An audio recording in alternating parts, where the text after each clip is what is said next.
sheet of paper, we use a traditional mold and decal, and there's lots of different sizes. Small ones, you can use shaped ones, triangles, there's a square, and then there's also, instead of just the regular frame to make a rectangular sheet of paper, you can use different decals that will have the pulp form into that shape. Obviously a circle, and this one here, what's that?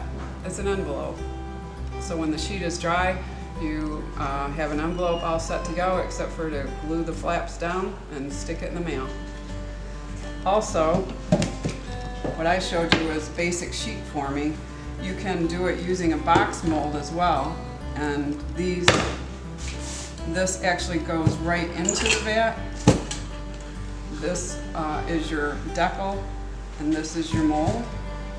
And that's a great way to get adventurous and have some fun with inclusions like botanicals or threads and things of that sort.